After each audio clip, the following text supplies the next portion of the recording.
ظاہری جسمانی نعمتیں نبی پاک علیہ الصلوۃ والسلام عطا فرماتے ہیں۔ غزوہ خیبر کے موقع پہ نبی پاک علیہ الصلوۃ والسلام نے ارشاد فرمایا کہ کل فوج کا جھنڈا میں اس کے ہاتھ میں دوں گا جس کے ہاتھ پہ اللہ تعالیٰ خیبر کو فتح فرما دے گا، اور وہ ایسا ہے کہ اللہ کا رسول اس سے محبت کرتے ہیں اور وہ اللہ کے رسول سے محبت کرتا ہے۔ صحابہ کرام فرماتے ہیں کہ ہمارے تو دلوں میں تمنا پیدا ہوئی کہ کاش کل جب نبی پاک علیہ الصلوۃ والسلام جھنڈا عطا فرمائے تو مجھے ہی عطا کر دیں، کیونکہ دو باتیں فرمائیں، ایک یہ کہ اس کے ہاتھ پہ خیبر فتح ہوگا تو بہت بڑی کامیابی، سرکار خوش ہوں گے، اور دوسرا یہ کہ نبی پاک علیہ الصلوۃ والسلام نے اس کے بارے میں گواہی دی کہ اللہ رسول کا محب بھی ہے اور اللہ رسول کا محبوب بھی ہے۔ فرماتے ساری رات اسی انتظار میں گزری کہ صبح کس کا نام آتا ہے۔ جب صبح ہوئی سارے صحابہ کرام جمع ہوئے تو نبی پاک علیہ الصلوۃ والسلام نے ارشاد فرمایا علی کہاں ہے؟ فرمایا علی کہاں ہے؟ عرض کی یا رسول اللہ ان کی آنکھوں میں آشوب ہے، آشوب چشم، سرخ آنکھیں ہو جاتی، تو عرض کی یا رسول اللہ آشوب چشم کا مسئلہ ہے۔ نبی پاک علیہ الصلوۃ والسلام نے فرمایا بلاؤ۔ مولا علی رضی اللہ تعالیٰ عنہ کو حاضر کیا گیا، نبی پاک علیہ الصلوۃ والسلام نے اپنا لعاب دہن ان کی آنکھوں میں لگایا، اور فرماتے ہیں کہ سرکار نے لعاب دہن لگایا، بخاری کے الفاظ ہیں کہ ایسا ہو گیا کہ جیسے آنکھوں میں کبھی کوئی مرض ہوا ہی نہیں تھا۔ ایک اور حدیث مبارک اسود الغابہ میں یہ حدیث مبارک ہے، غزوہ بدر کے موقع پہ اور غزوہ احد کے موقع پہ ایک صحابی تھے جنہوں نے بڑی داد شجاعت دی، کسی مشرک نے ان پہ تیر کے ساتھ حملہ کیا جو سیدھا ان کی آنکھ میں آ کے لگا، اور ایسا لگا کہ آنکھ کا ڈیلا لٹک کے رخسار پہ آ گیا، آنکھ کا جو گولی ہے وہ لٹک کے رخسار پہ آ گئی۔ تو لوگوں نے کہا کہ بھائی یہ تو کاٹنی پڑے گی، کاٹنے کے علاوہ تو کوئی صورت نہیں ہے، کہ آنکھ ہی جب کٹ گئی ہے تو اب اس کے دوبارہ صحیح ہونے کا تو چانس ہی نہیں، اب اسے کاٹنا پڑے گا تاکہ کم از کم یہ اتنا عجیب و غریب تو نظر نہ آئے۔ کسی نے کہا اس سرکار سے تو مشورہ کر لو، نبی پاک صلی اللہ تعالیٰ علیہ وسلم کی بارگاہ میں تو ایک مرتبہ جا کے عرض کر لے۔ تو حضرت قتادہ بن نعمان یہ صحابی جن کے ساتھ یہ واقعہ ہوا، یہ اپنی آنکھ کو یوں پکڑ کے نبی پاک علیہ الصلوۃ والسلام کی بارگاہ میں آ گئے۔ سرکار دو عالم صلی اللہ تعالیٰ علیہ وسلم نے اس آنکھ کو پکڑا، ان کی دوبارہ اسی جگہ پہ رکھ کے دعا کی، اللہ مکسیہا جمالاً،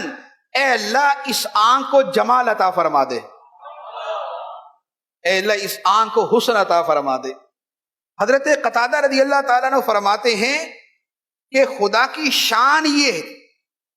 کہ وہ آنکھ کے جو نبی پاک علیہ الصلوۃ والسلام نے دوبارہ لگا کے ٹھیک کی تھی، وہ پہلی آنکھ سے زیادہ دیکھتی بھی تھی اور پہلی آنکھ سے زیادہ خوبصورت بھی تھی۔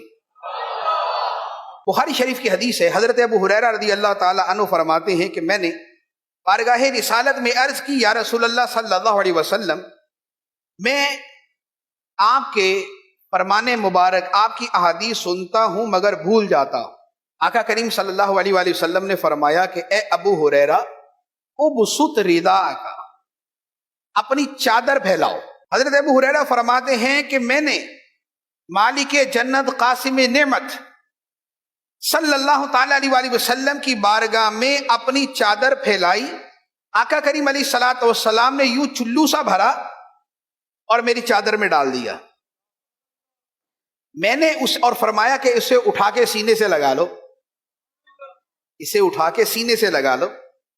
فرماتے ہیں کہ میں نے اسے اٹھایا، سینے سے لگایا، اور اس کے بعد یہ ہوا کہ میرا حافظہ اتنا مضبوط ہو گیا کہ میں زندگی میں کبھی کوئی شے بھولا ہی نہیں، میں زندگی میں کبھی کوئی شے بھولا ہی نہیں۔ اب کیا حافظہ بھی ایسی شے ہے جو دینے والی، ایک باطنی شے ہے، ایک روحانی شے ہے، ایک نظر نہ آنے والی چیز ہے، انسین شے ہے۔ نبی پاک صلی اللہ تعالیٰ علیہ وآلہ وسلم نے وہ بھی چادر میں رکھ کے فرمایا اٹھا کے سینے سے لگا لو۔ دوسری حدیث مبارک، یہ بھی بخاری شریف کی حدیث، حضرت عبداللہ ابن عباس رضی اللہ تعالیٰ عنہما، یہ حضرت میمونہ ام المومنین حضرت میمونہ رضی اللہ تعالی عنہا کے یہ بھانجے تھے.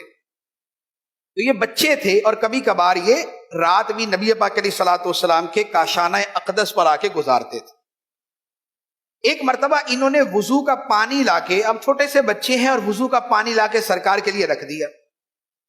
نبی پاک صلی اللہ تعالی علیہ وسلم نے پانی دیکھا تو فرمایا یہ کون لے کے آیا،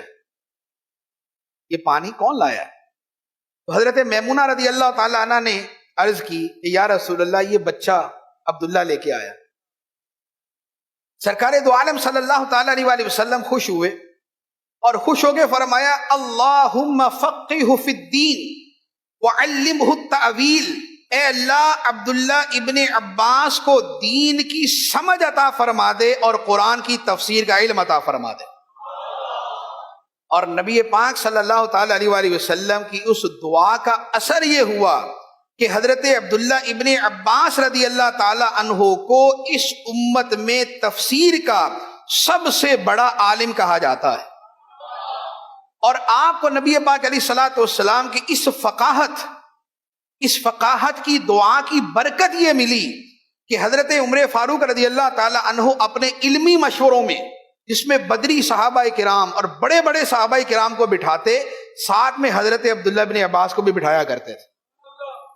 بعض اوقات دیگر صحابہ کرام نے یہ سوال بھی کیا کہ اے عمر، جس مجلس میں بڑے بڑے صحابہ کرام ہوتے ہیں، بزرگ صحابہ کرام جن کی زندگیاں سرکار علیہ الصلوۃ والسلام کے ساتھ گزری ہیں، ان کو بٹھایا جاتا ہے، درمیان میں یہ بچہ کیوں بیٹھا ہوتا ہے؟ وہ بچہ اس لیے بیٹھا ہوتا تھا کہ سرکار علیہ الصلوۃ والسلام نے اسے یہ فقہ اور فہم اور علم تعویل عطا فرمایا ہوا تھا.